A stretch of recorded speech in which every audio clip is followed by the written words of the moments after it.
according to a man named Mark Antony. No, not that Mark Antony. There we go. While on the Paranormal 60 with Dave Schrader podcast, Mark Antony, an Oxford-educated trial attorney, psychic medium, and son of a Navy SEAL Vietnam veteran, explained to Dave Schrader that in the 1930s, Hungarian physicist Kalman Dicyanin began developing infrared sensitive equipment that was later acquired by AEG, a German technology firm that would eventually manufacture night vision goggles and binoculars for the German Wehrmacht. These devices were used during World War II, giving the Germans a technological advantage and making them the only military in the world with night vision capabilities. Around the same time, the US military started developing a night vision sniper scope, also using infrared light. The first real breakthrough in modern military night vision came in the 1930s as a result of early research in television and the development of an image tube that could be used to convert infrared images into visible displays.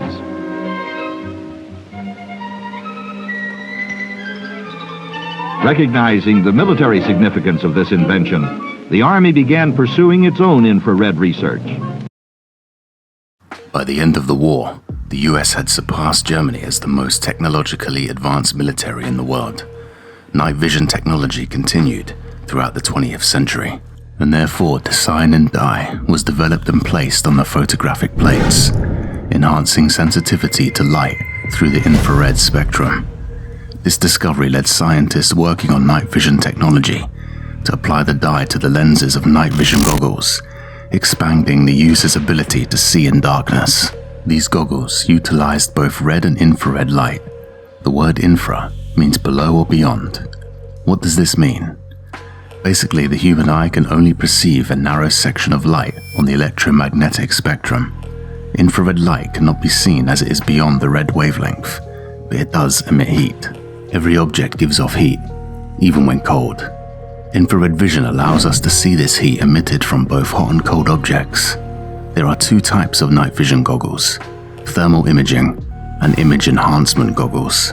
Image enhancement goggles operate by collecting small amounts of light, invisible to the human eye, amplifying it and electronically producing a clear image by converting the light particles or photons into electrons, which are then fed into an image intensifier tube that converts the signal emitted from the electrons into a usable image that you can see through the eyepiece. Simple, right? During the Vietnam War, the US military had just patented this new form of infrared night vision goggles using Dicyanin dye. Many of these night vision goggles were provided to soldiers on helicopters. However, the pilots and officers are under strict orders not to wear these goggles under any circumstances. 1 week into the 60-day time frame of the soldiers wearing these goggles, their behavior started changing radically. Those who wore them were seen staring at things that were too, quote, not there. They would become fixated on things, particularly treetops. There were also discipline problems, with some soldiers fighting amongst themselves. A pivotal moment then occurred. A helicopter squadron was on a routine patrol around a relatively peaceful area, with no active combat when suddenly, the gunner on the starboard side operating a .50 caliber machine gun started opening fire without orders. This soldier wasn't shooting towards the ground. He was shooting at altitude with the helicopter. The surrounding helicopters began maneuvering out the way of the gunfire. The officer shouted, "Cease fire," and the gunner responded, "They're coming to get me. They're coming to get me. Take those goggles off," the officer ordered. "There's demons. There's monsters," the young gunner responded. The gunner took the goggles off, and the officer noticed his dilated pupils. He initially believed the young gunner was hallucinating from drugs. Heroin addiction was a huge problem during the Vietnam War, so you can see why the officer made this conclusion. The officer then put the goggles on himself and exclaimed, "What the?" He described seeing humanoid creatures with wings and horns, resembling what we would consider demons. These demons realized that the officer could see them and started flying towards him. He immediately took the goggles off, and the demons seemingly just vanished. After this incident, reports from GIs began flooding in. These reports stated that GIs who wore these goggles had witnessed flying monsters, describing them as devils, demons, gargoyles, etc. Despite the officers being under strict orders not to wear the goggles, some of them did and reported seeing the same thing. Reportedly, anyone who wore the goggles would notice these demons, realize they were being seen, and soar toward the soldier. Once the goggles were removed, these demons would just vanish.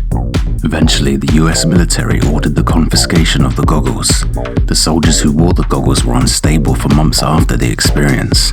It was noted by those who used the goggles that these demons always seemed to fly from the treetops. During the interview with Mark Antony, host Dave Schrader pointed out that within the Bible, Satan and his minions were cast down to earth, not hell. Hell is never referred to as some sort of realm within the Bible, and so it would seem that these goggles allowed users to witness them. Mark Antony explained that those veterans who discussed this story will not come forward with their names and will only discuss their accounts under secrecy, meaning these sources are hearsay. However, there may be a slim chance of a Freedom of Information Act request coming to fruition as long as the information is not classified. Mark Antony does provide an explanation for what could have happened. He mentions the Ganzfeld effect. Ganzfeld is a German word meaning whole field. German psychologist Wolfgang Metzer introduced the Ganzfeld effect in 1930. This effect refers to using an unstructured uniform field over the eyes to investigate telepathy and hallucinations. It works by blocking out the human's eye's ability to see that the human brain will fill in the blanks. During the Ganzfeld experiments, it was discovered that people would hallucinate and see and hear things. Mark Antony added that according to the Veterans Administration, the American Psychiatric Association, and the American Psychological Association, combat conditions have mental health implications that can lead to PTSD. The GIs who wore the goggles had their entire vision field covered, and everything they witnessed was visual, not audible. They didn't hear anything strange, only saw it, whereas the Ganzfeld hallucinations included both visual and audible hallucinations. So if that was the result of the Ganzfeld effect, why did these soldiers not hear anything from these entities? If what these soldiers saw was a result of the Ganzfeld effect, then why did all of the soldiers see the same thing? Mark Antony speculates that these demons the soldiers saw weren't actually demons at all. He suggests they could all be elementals. Why elementals? Well, the beings the soldiers witnessed were always seen flying from treetops, meaning they were aligned with nature, like elementals.